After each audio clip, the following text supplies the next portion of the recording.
This is Grave Merchant of Magic. Thank you to Minotaur Reviewer Noctaman Archives for assistance in researching this video. I have linked their YouTube channel below and encourage you to check it out. 2017's Silver Bordered set Unstable saw the release of Target Minotaur. This card, with its 4 alternate arts, poked fun at Magic's history of placing Minotaurs in unfortunate or dangerous situations. Since the card came out, I've often caught myself wondering about a few things. 1. Are Minotaurs actually the most unlucky creature type in Magic? 2. If so, why? Is it a trend unique to Magic? 3. Of all the Target Minotaur cards, which targets Minotaurs the hardest? In today's video, I'll do my best to answer all 3 of these questions. I'll start with the Target Minotaur tier list, because that will probably be the most demanded, and I want that sweet initial watch time. I divided the tier list into 8 sections. It's more than the traditional tier list, but we are dealing with a lot of cards here. The question mark category is for cards that appear to show a Minotaur being harmed, but are so abstract or hard to understand that I have no idea how to categorize them. Next up is Team Effort. This section is for cards that show members of a variety of species, including Minotaurs, being endangered. Since we're talking about Target Minotaur here, I don't think one Minotaur in a crowd counts. However, if a card shows multiple Minotaurs, and only Minotaurs, in trouble, I will place it in a higher up category. The annoyance section is for Minotaurs who got cut off on the highway, or spilled their coffee or something. Unideal, but they'll be fine after they gripe about it with their coworkers later. Imprisonment is for Minotaurs who are temporarily trapped in some form, but unharmed. Notably, it does not cover being put in a stasis for eternity, which I will discuss later. Now we're getting to the real Minotaur targeting. The mental attack and physical injury categories can be thought of as more or less on the same level. They cover Minotaurs being harmed in ways that they'll be able to walk away from, but it won't be pretty. Next up is death, which should be pretty clear. Sadly, these Minotaurs will never see their children again. Finally, we have the fate worse than death section. These Minotaurs have been put in a variety of torturous, I have no mouth and I must scream style scenarios. So dark, that's best not to even dwell on them. With the categories set, let's go through all 50-ish Target Minotaur cards in alphabetical order to see just where they fall on the scale. I left a big pause before and after that number because I am not at all confident that I won't find one that I missed at the last minute. Comment the card that I inevitably missed below, please. I don't know how to pronounce this. _. Regardless, it shows Tahngarth the Minotaur as one of many characters having their identity stolen, so it will go in Team Effort. This will be the first of many cards showing Tahngarth in an unfortunate situation. He really deserves to be the Target Minotaur mascot. A braid goes in death, and it's a particularly nasty one at that, and to think he had just paid that chariot off. I'll put Anchor to the Aether in death. It's technically a cessation of physical existence, but it's the same endpoint, really. And Hausa Setessan Hero is the rare Target Minotaur on a creature. It goes in the top echelon of death, by targeting twice as many Minotaurs as the average card. Attrition is defined as a gradual reduction in number or strength because of stress or military action. To be honest, that's giving a lot of credit to this underprepared Minotaur. Death. The weird tendrils and backslide make me consider ? But I ended up with fate worse than death based on the very ominous flavor text. Banalish Missionary shows Tahngarth as the victim of speciesism and religious discrimination. I have to put this in annoyance because he seems mostly unperturbed, but what the heck, Church of Sarah? Is the Minotaur in Blinding Flare the blinder or the blindee? I just don't know, so it's ? For me. Bow to My Command is a clear Team Effort card. Also, please don't ask me to explain how Archenemy works. Carbonizes flavor text really says it all. There is no coming back from that. Death. Chain Lightning shows 3 different species being targeted, so it's a clear candidate for Team Effort. Dark Banishing depicts a Minotaur being banished, banishing themselves, turning into an anglerfish. I'm putting this in ? Dark Betrayal goes in death. I mainly wanted to talk about the non-Minotaur present though, given that he literally named himself the Blade, but is clearly using garrote wire in the art. Represent your brand, man. Dizzy Spell is a mental attack, though it seems to be ultimately more dangerous to the Minotaur's opponents than to the Minotaur himself. Elvish Scout shows a Minotaur being scouted by an elf, an Elvish Scout if you will. I guess Annoyance is the closest category. I don't think the artist of Energy Vortex was fully aware of what an Energy Vortex is. ?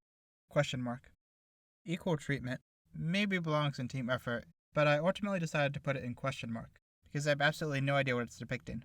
Is she assisting them, putting them in stasis, blasting them with refreshing cool air? It's entirely unclear. I perceive Essence Capture as a mental attack, but I could see myself being wrong on this. Eternity Snare is a fate worse than death in my book. That's not an imprisonment with a reasonable chance of parole. Every Dream a Nightmare is a clear mental attack. And thanks for the SAT award, Bolus. Who are you trying to impress? It's weird that Fight has a human and a ram person, but it's the human doing the headbutting. Physical injury. For each of you a gift has the words most perplexed Minotaur, and I'm totally with them. I can't tell if the doppelganger is a threat or an assistant. I'm putting this in the ? section. Ghostly Prison has prison in its name, giving a clear section to put it in. You know, I've never really understood the flavor of this card. The name conveys an O-ring effect to me, but it's actually a tax on attacking creatures. What kind of prison can be avoided if you just pay enough? Never mind then. Hand to Hand depicts Tangarth getting his tail kicked, a particularly embarrassing physical injury. Hands of Binding is clear imprisonment. Shoes on the Other Hoof now, a copper. Hate Mirage shows both a Minotaur and a Jackalman, so it goes in team effort. Head Games goes into ? for sure. Is this a Frankenstein's monster Minotaur? It's also worth mentioning for being one of the very few Minotaurs in Magic to have a Greek mythology accurate, fully human body. Hidden Horror also has a hidden intent, because I can't tell what's happening here. Is the Minotaur already dead? Is this a chest burster scenario? Into the ? section it goes. Pyromancer's Cage is obvious imprisonment. I have to say though, I feel like that Minotaur could fit through those bars if he really committed.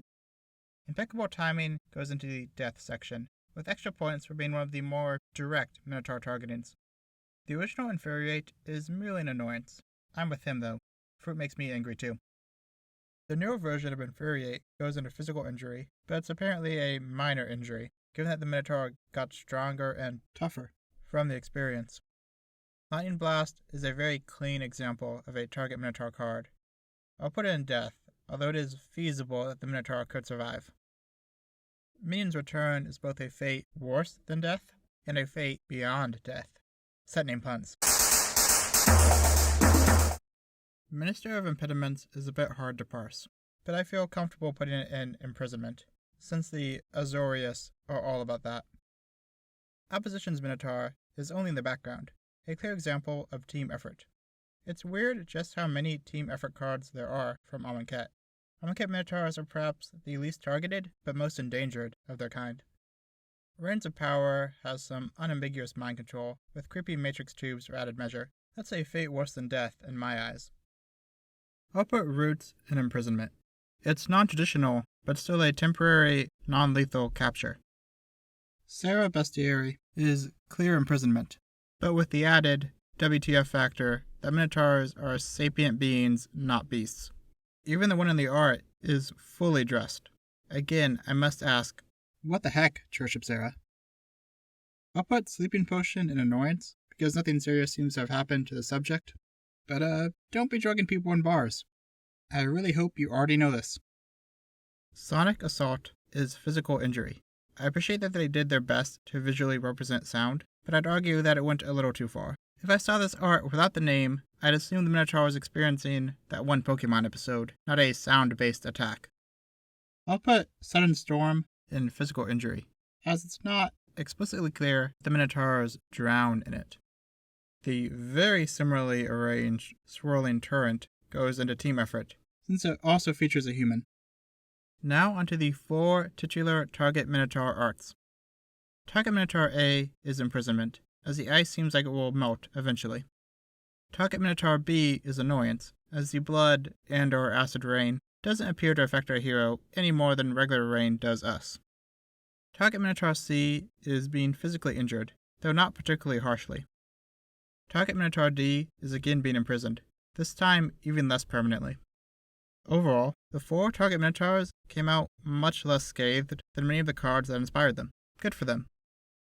Similarly to Blinding Flare, it is not immediately clear who's attacking who on the ultimate nightmare of Wizards of the Coast registered trademark customer service.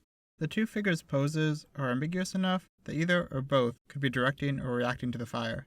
I'll put this one in question mark. I'd say that Torment is a mental attack, though the flavor text and art refer back to a previous physical injury. Tarngarth and Karn should start up a Weatherlight therapy group. Speaking of Karn and Tarngarth, Torture Chamber shows the 2 of them captured by Volrath. This goes in team effort. Unleash Fury goes in physical injury. And to add insult to injury, this embarrassing card was featured in the Minotaur Jumpstart packs, which should have been the Minotaur's time to shine. Although ironically, there's a Minotaur in the card Insult to Injury, and they're actually the one doing the insulting. Venerian Glimmer, in addition to sounding like an STI, is very out there. It goes in question mark.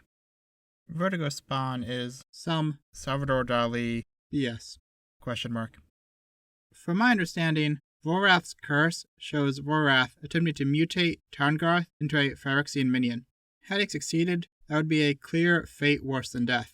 I do feel they could have conveyed this more clearly than some wavy air squiggles, though. And with that, we're done. A fairly balanced tier list, although there are more question marks than I would have assumed. Maybe I'm just an idiot. Now that we've looked at all of the Target Minotaur examples, let's discuss the trend itself. First off, I'd like to see how Minotaurs compare to other creature types in their portrayal. There are 252 creature types in Magic, so I can't look at all of them.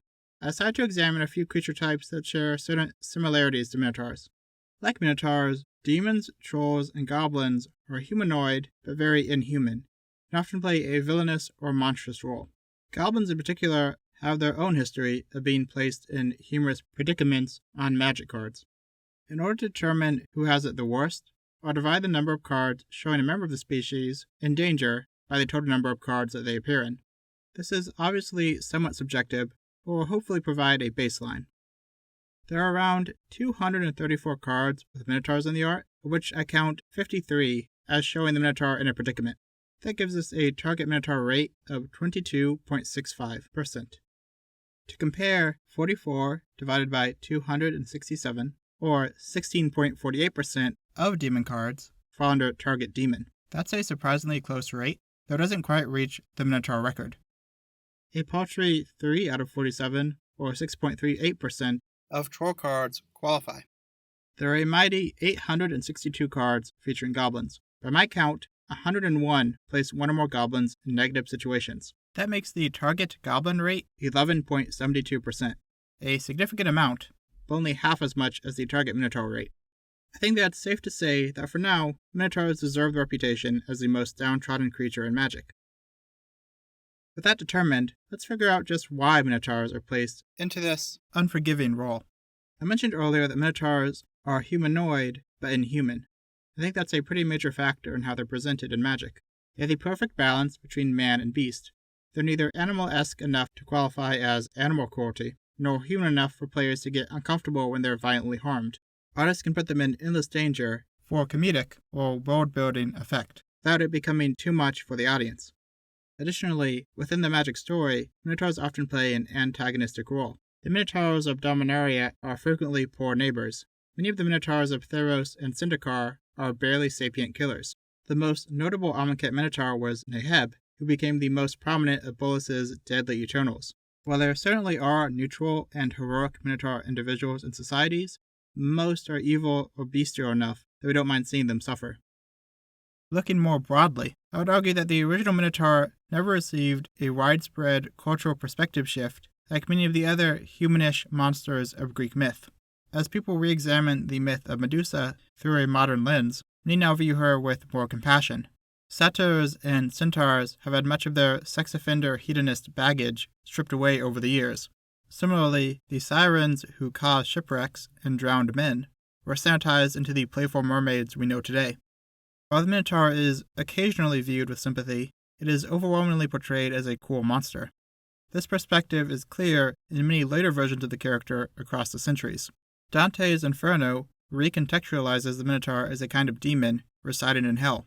The Chronicles of Narnia was perhaps the first work to include an entire species of Minotaurs, presents them exclusively as evil followers of the White Witch. Magic's sister game, Dungeons & Dragons, characterizes Minotaurs as savage beasts derived from dark magic. Finally, the Minotaur is written as a monstrous child killer in the Percy Jackson and the Olympian series. As a whole, pop culture is clearly against the Minotaur. I'm disappointed with how the Minotaurs of magic are often portrayed and treated. While magic is generally better than some of its peers when it comes to generalizing entire species, it definitely falls into the trappings at times. Minotaurs in particular are often relegated to an always chaotic evil race. Ignoring the ramifications of characterizing an entire race or culture as inherently immoral, I just find it boring writing. A Minotaur just being evil because all Minotaurs are evil gets old. I'm not morally offended by the Target Minotaur trend or anything. I just find the cliché a little passé at this point. The Minotaurs don't need to be the bad guys in the majority of their appearances. We don't need a go-to creature type to put in danger every single time. Let's mix it up and try new things. Let's give the Minotaurs a break. Thank you for watching. What's your favorite Target Minotaur card? Do you want more of them? Fewer of them? The same amount? Let me know below. And if you enjoyed this video, please like, subscribe, and share to help me produce more. Bye!